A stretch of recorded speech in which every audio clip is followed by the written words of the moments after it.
Hi friends, I want to read to you the first chapter of Here in the Real World, which is by Sara Pennypacker.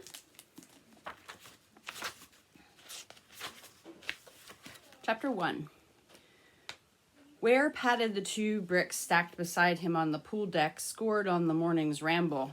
Tomorrow he'd bash them into chips to use for the ramparts of his castle, but tonight he had another use for them. He swirled his legs through the water, turquoise in the twilight, and at exactly 7:56 he snapped on his goggles and adjusted them snug. The boy began to prepare himself for the big event, he whispered the voiceover in case anyone had their windows open or the twin kings were lurking around. The twin kings weren't twins, just 2 old men who dressed alike in plaid shorts and bucket hats. They weren't kings either, but they paraded around Sunset Palms Retirement Village like royal tyrants, making life miserable for anyone they encountered. Ware had studied the Middle Ages in school. Back then, kings could be kind and wise. Kings could be cruel and crazy. Luck of the draw, surf or night, you lived with it. The first time the twin kings had come across Ware, he'd been cheek down in the grass, watching a line of ants patiently climb up, then over, then down a rock, thinking about how much harder human life would be if people didn't know they could go around some obstacles. Spaceman, they dubbed him, claiming they'd had to yell at him 3 times before he lifted his head. Now, whenever they found him, they delivered some zinger they found so hilarious they had to double over and grab their knees. The comments were not hilarious, though. They were only mean. Which was okay. People made fun of him for spacing out. He was used to it. No, the mortifying thing was when Big Deal came out and sent the king slinking away with a single glare. An 11-and-a-half-year-old boy was supposed to protect his grandmother, not the other way around. "Oh, they're harmless," Big Deal had said last night, laughing and make him feel even more ashamed. "They're deathly afraid of germs, so just tell them you're sick. Diarrhea works best." As if he'd called them up by thinking of them, the twin kings rolled around the corner, hands clasped to their royal bellies. "Earth to spaceman," the shorter one cackled. "Don't get your air hose caught in the drain down there." Ware glanced back at his grandmother's unit, then faced them. "Better stay away. I'm sick." He grabbed his belly and groaned in a convincing manner. The twin kings scuttled back around the corner.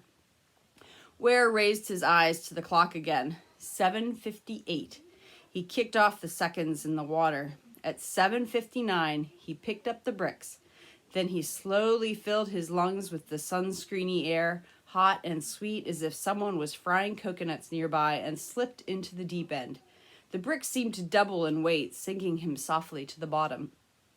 He'd never been on the bottom before, thanks to a certain amount of padding that functioned as an internal flotation device. Baby fat, his mother called it. It'll turn into muscle.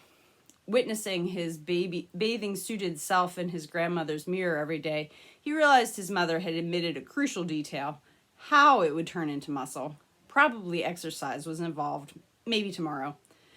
Ware located the 4 huge date palms, each one anchoring a corner of the pool. Their chunky trunks staggered in the ripples like live gargoyles. At 8, the twinkle lights winding up the trees were set to come on.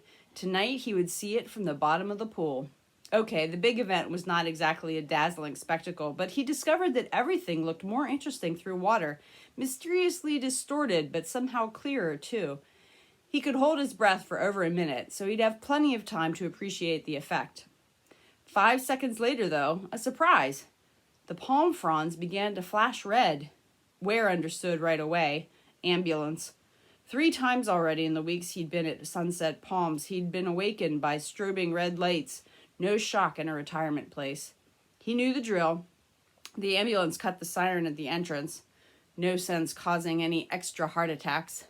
It parked between the buildings, and then a crew ran around poolside, where the doors to the units were sliders, easier to roll the stretchers in, haul the people out.